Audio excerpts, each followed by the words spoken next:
नमस्कार, स्वागत है आप सभी का टू द पॉइंट में और मैं हूं आपके साथ अक्षय पाठक। मेरे साथ करेंगे इस शो की शुरुआत, जहां आज हम बात करने वाले हैं राष्ट्रीय स्वयंसेवक संघ के सर संघ चालक मोहन भागवत 20 से 24 सितंबर तक 3 दिन के लखनऊ के प्रवास दौरे पर होंगे।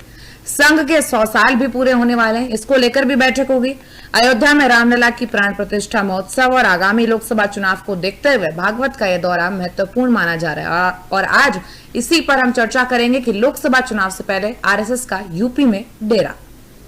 इसी पर हम बात करने वाले हैं और बात करने के लिए हमारे साथ चर्चा में पैनल पर हमारे साथ गेस्ट जुड़ चुके हैं और पैनल पर हमारे साथ अनिल गोयल जी हैं, बीजेपी प्रवक्ता हैं, हमारे साथ अशोक यादव जी हैं, सपा प्रवक्ता हैं और हमारे साथ दीप चंद्र राठौर जी हैं, कांग्रेस प्रवक्ता है। बहुत बहुत स्वागत है सर आप तीनों का।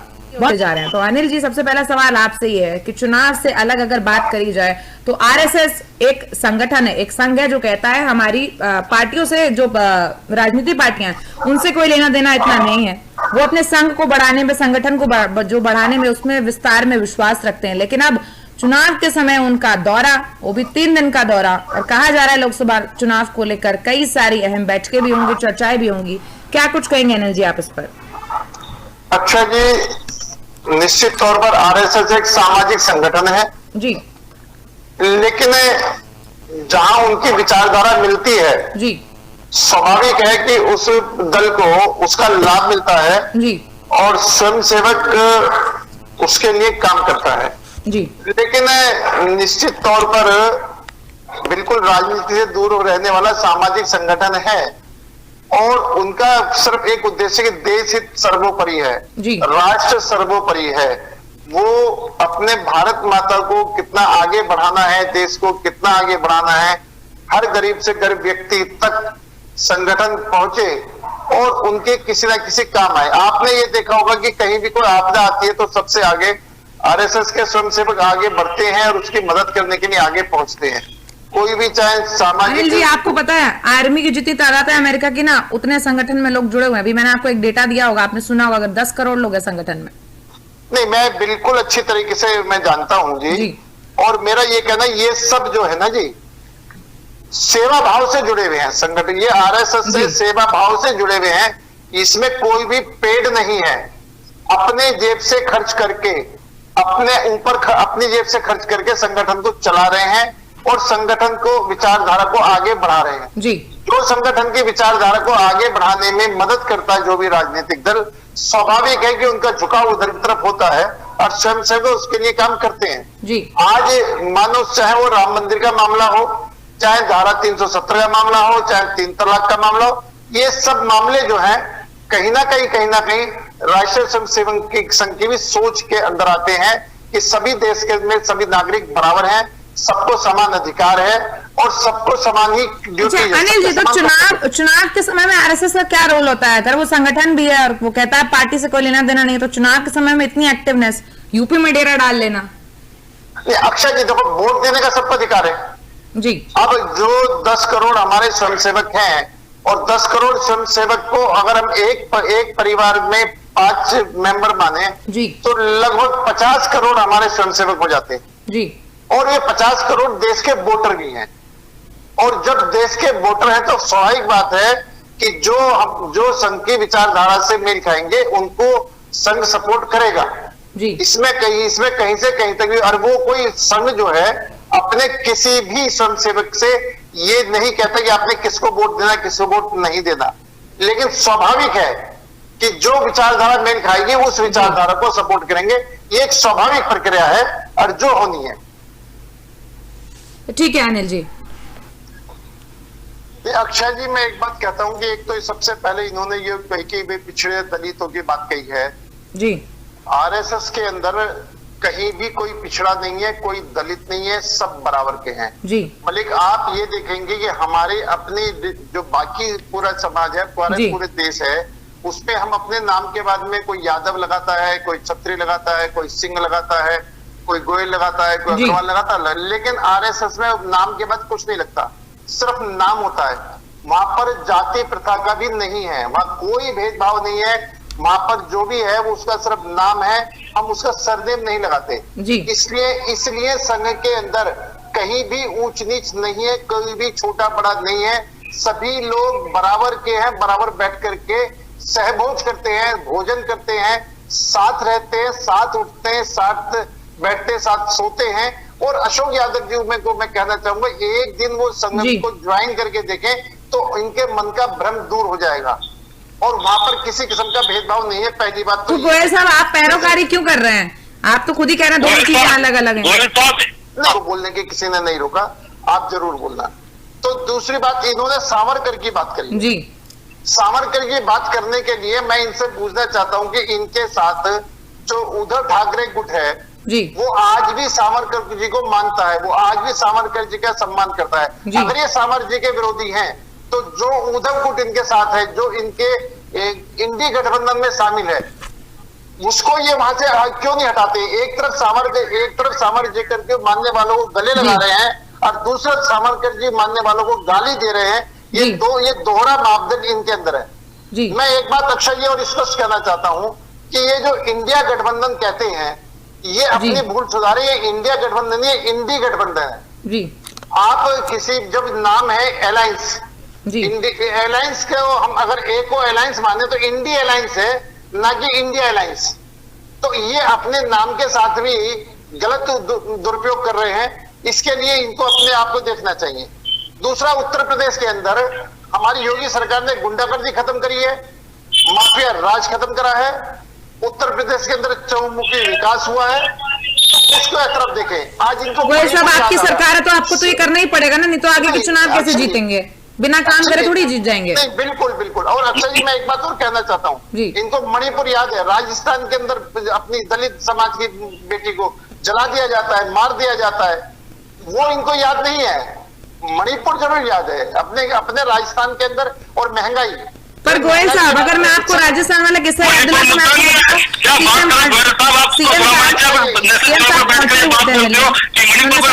तो बात करिए, ठीक है? अच्छा जी, मेरी बात सुने। और दूसरी बात, इन्होंने जो ये बात महंगाई की बात करी है, राजस्थान के अंदर पेट्रोल डीजल पर सबसे ज्यादा टैक्स है। आज राजस्थान में सबसे ज्यादा महंगा पेट्रोल डीजल है, जिससे आम जनता भी परेशान है, किसान भी परेशान है और निश्चित तौर पर वहां का जवान भी परेशान है, वहां का। ठीक है, अच्छा गोयल साहब, मेरी एक छोटी सी बात का आप मेरी बात का जवाब दीजिएगा। आपने बोला है सब कुछ, सारी चीजों को लेकर परेशान है। अब क्योंकि संगठन है, संघ है, अब आप तो सत्ता पक्ष में तो आप तो आरोप लगाएंगे ही लगाएंगे। अब विपक्ष आपसे कहता है किसी बात के लिए तो आप विपक्ष को बोल देते हैं आंदोलन करिए, ऐसे कुछ नहीं होगा, ये करिए होगा। आरएसएस कभी ऐसे मुद्दे उठा लेता है? जनता हित के अगर मुद्दे होते तो आरएसएस, मुझे कोई मुद्दा बताइए जो आरएसएस ने उठाया हो। मैं अक्षय जी बड़ा स्पष्ट है, आरएसएस को राजनीतिक दल नहीं है। आरएसएस सामाजिक संगठन है जो समाज के हित में, ठीक है, समाज के हित में काम करने के लिए भी आंदोलन करने पड़ते हैं ना। अगर गांधी जी की बात करूं मैं, तो उन्होंने भी यात्राएं करी थी ना। समाज के हित के लिए तो कुछ भी किया जा सकता है, पार्टी से अलग।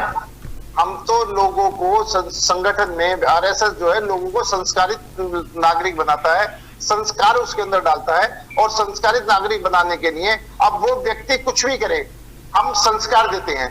अभी इन्होंने कि सेवा दल हमारा उखाड़ फेंकेगा, हम किसी को उखाड़ने का काम नहीं करते। हम तो निश्चित तौर पर संस्कार दे करके उसको बसाने काम करते हैं, उसको आगे बढ़ाना काम करते हैं, संस्कारित व्यक्ति तैयार करते हैं। तो गोयल साहब, बीजेपी और आरएसएस एक है ना? नहीं, आप बीजेपी और आरएसएस एक नहीं, कोई बात नहीं कहेंगे। आरएसएस हमारा मातृ संगठन है और बीजेपी हमारा राजनीतिक संगठन है। तो जो राजनीतिक संगठन है वो अपना राजनीति करेगा, जो मातृ संगठन है वो समाज सेवा में काम करेंगे, वो दो लोगों में संस्कार डालने का काम करते हैं, लोगों को संस्कारित करवाते हैं। चुनाव में क्या कर रहे हैं वो लोग?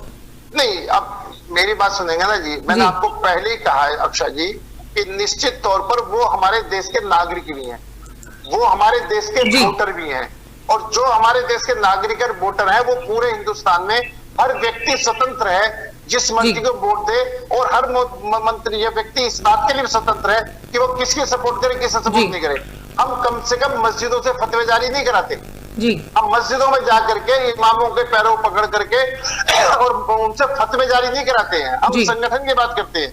और दूसरी बात यह है, यही आरएसएस ने जिस टाइम चीन के साथ युद्ध हुआ था, नेहरू जी ने जब मदद मांगी थी, तो यही आरएसएस के एक स्वयंसेवक ने मदद करी थी बॉर्डर पर जाकर के, मदद करी थी हिंदुस्तान की ट्रक व्यवस्था को सुधारने के लिए, और उससे प्रभावित होकर के नेहरू जी ने इनको जो है 26 जनवरी की परेड में शामिल किया था। ये एक इसके लिए निश्चित तौर पर अगर हम आरएसएस की बात करते हैं तो इसके लिए देश से प्रेम है, देश को आगे बढ़ाते हैं, देश से के साथ प्यार करते हैं, लोगों को संस्कारित करते हैं।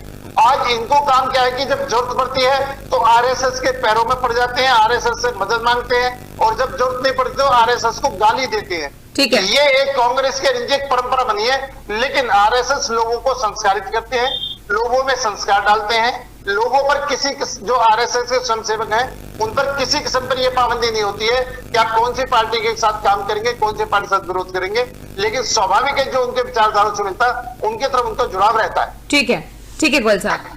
अक्षय जी, निश्चित तौर पर मोहन भागवत जी तो पूरे देश को संस्कारित बना करके देश को गोयल साहब थोड़ा चंद शब्दों में छोटे फॉर्म में बताइएगा प्लीज। मैं सिर्फ एक बात जरूर कहना चाहूंगा कि मैं बार बार इनसे कह रहा हूं कि एक तो इंडी गठबंधन पर इन्होंने ऑब्जेक्शन उठाया है।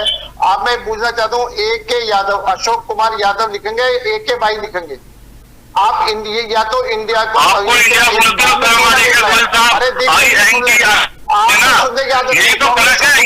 नहीं है। घमंड कांग्रेस ने घमंड में भर चुकी है, बातों को सुनी नहीं सकती। दूसरे मोहब्बत की दुकान कहते हैं, और हम कहते हैं दीपचंद जी आपकी आवाज नहीं सुन पा रहे हैं। सनातन धर्म को गाली देने वाले मोहब्बत की दुकान की बात नहीं कर सकते, सनातन धर्म पर बयान बदलने वाले मोहब्बत की बात नहीं कर सकते। सनातन धर्म को खत्म करना, हिंदुत्व को खत्म करना, मोहब्बत की बात नहीं। ठीक है गोयल साहब, फाइनल कमेंट फटाफट से। हाँ, मैं ये दूसरी बात ये कहे कि दलित को मुखिया बनाने की बात है। आप आए, मैं आपको बताता हूँ कि हमारे पहले मैं आपसे कह रहा हूँ कि हमारे यहाँ जब संघ के अंदर, आरएसएस के अंदर कोई भी जातिवाद की धारणा नहीं है। गोयल साहब तो रहने ही दीजिए। आपके संघ में आप महिला आरक्षण की बात करी जाती है, बीजेपी संघ है, संघ बीजेपी अगर कहा जाता है तो महिला आरक्षण की बात करते हैं। आपके आरएसएस में 4 साल पहले तो महिलाएं थी ही नहीं, 4 साल बाद तो आपने मुश्किल से महिलाएं आरएसएस में ली हैं, और विरोधी थे महिलाओं के। कोई बात नहीं गोयल साहब, ठीक है, ये चर्चा किसी दिन और रखेंगे, महिलाओं को लेकर चर्चा रखेंगे, क्योंकि आपने बोला था ना। नहीं, मैं दुर्गा वाहिनी हमारी आरएसएस की शाखा ब्रांच है, और दुर्गा वाहिनी में हमारी सारी महिलाएं ही हैं। ठीक है, इसलिए आरएसएस में महिलाएं नहीं है ऐसा नहीं है, उसमें भी नहीं हुआ करती थी गोयल साहब, नहीं हुआ करती थी, अब तो है, नहीं हुआ करती थी, पहले भी थी, आज से 20 साल पहले भी थी, 25 साल पहले भी थी, इसलिए ऐसा कहीं नहीं है। चलिए किसी दिन आंकड़ा लेकर बैठेंगे गोयल साहब, ठीक है। फटाफट से गोयल साहब फाइनल कमेंट आपका। मोहन भागवत आएंगे, क्या लेकर आएंगे, क्या लेकर जाएंगे? चंद शब्दों में 30 सेकंड प्लीज। मोहन भागवत जी उत्तर प्रदेश में क्या पूरे देश के अंदर पूरे देश को संस्कारित करते हुए आगे बढ़ाएंगे निश्चित तौर पर, और उनके लिए देश सर्वोपरि है, राष्ट्र सर्वोपरि है हमारे आरएसएस के। ठीक है गोयल साहब की जाएगी। फिलहाल हमारी खास पेशकश में इतना ही। आगे की खबरों के लिए बने रहिएगा FM न्यूज के साथ। लूंगी आपसे इजाजत, नमस्कार।